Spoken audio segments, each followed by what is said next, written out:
नमस्कार, आप देख रहे हैं सत्ता की परख। सोलर एनर्जी कॉन्ट्रैक्ट रिश्वत मामले में उद्योगपति गौतम अडानी, उनके भतीजे और अन्य पर अमेरिकी अभियोजकों के द्वारा आरोप लगाए जाने पर लोकसभा में विपक्ष के नेता और कांग्रेस सांसद राहुल गांधी ने कहा कि अब यह अमेरिका में बिल्कुल स्पष्ट और स्थापित हो चुका है कि अडानी ने भारतीय कानून और अमेरिकी कानून दोनों को तोड़ा है। अमेरिका में उन पर अभियोग लगाया गया है।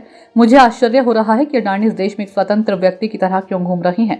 राहुल ने आरोप लगाया कि आरोप लगने पर मुख्यमंत्रियों को गिरफ्तार किया गया है। अडानी ने जाहिर तौर पर 2000 करोड़ रुपए का एक घोटाला किया है और संभवतः कई अन्य घोटाले किए हैं, लेकिन वह बेखौफ घूम रही हैं। हम इसे बार बार दोहरा रही हैं। ये इस बात की पुष्टि है कि हम क्या कह रहे हैं। प्रधानमंत्री अडानी को बचा रही हैं और प्रधानमंत्री अडानी के साथ भ्रष्टाचार में शामिल हैं।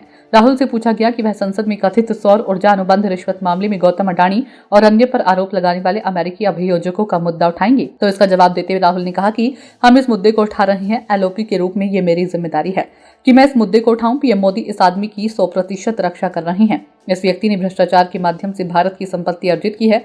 वह भाजपा को समर्थन देते हैं। यह स्थापित हो गया है। हम इसे दोहराएंगे।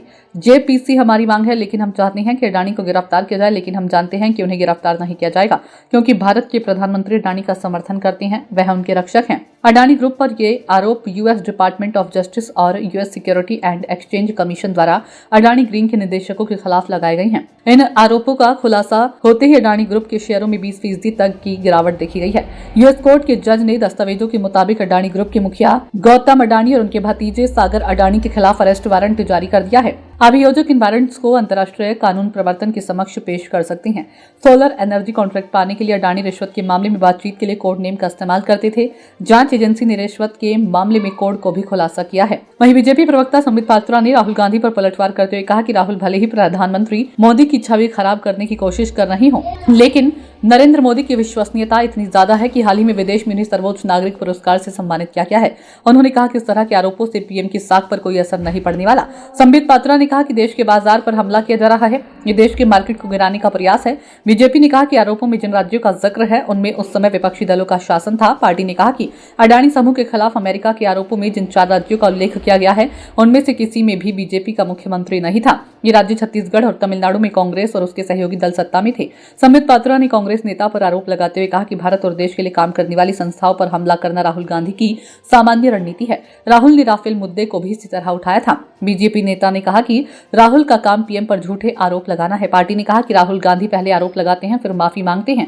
बीजेपी ने कहा कि अडानी की कंपनी अपना बचाव खुद करेगी। पार्टी ने कहा कि ये कंपनी का काम है कि वह स्पष्टीकरण दे और अपना बचाव करे। बीजेपी नेता ने कहा कि इस मामले में कानून अपना काम करेगा। दूसरी तरफ अडानी ग्रुप की तरफ से भी अमेरिका में लगे आरोपों को पूरी तरह से आधारहीन और गलत बताया है। सांसद राहुल गांधी ने कहा कि जहां भी भ्रष्टाचार हो जांच होनी चाहिए, लेकिन जांच अडानी से शुरू होगी। जब तक अडानी को गिरफ्तार नहीं किया जाता तब तक ये विश्वसनीय नहीं होगी, तो इसे वहीं से शुरू करें। अडानी को गिरफ्तार करिए, उनसे पूछताछ करिए और फिर जो भी इसमें शामिल है उससे पकड़ो। अंत में मोदी का नाम सामने आएगा क्योंकि बीजेपी का पूरा फंडिंग ढांचा उन्हीं के हाथ में है, इसलिए पीएम चाहकर भी कुछ नहीं कर सकते। एक तरह से अडानी ने देश को हाईजैक कर लिया है। भारत अडानी के कब्जे में है। सियासी जानकारों का कहना है कि एक के बाद एक विदेशी मामलों में अडानी का नाम आने पर सरकार उनके विरुद्ध कोई कार्रवाई नहीं करती, जबकि देश के कई मुख्यमंत्रियों और सांसदों के फर्जी नाम पर आने पर उन्हें कई महीनों तक जेल में रखा गया। न्यायालयों के हस्तक्षेप के बाद ऐसे मामलों में उन्हें जमानत मिली या खारिज किया गया, लेकिन अडानी के खिलाफ सबूत सहित नाम आने पर भी सरकार की ईडी और सीबीआई कोई कार्रवाई नहीं करती है। सत्ता की परख के लिए अवधेश कुमार सिंह की रिपोर्ट।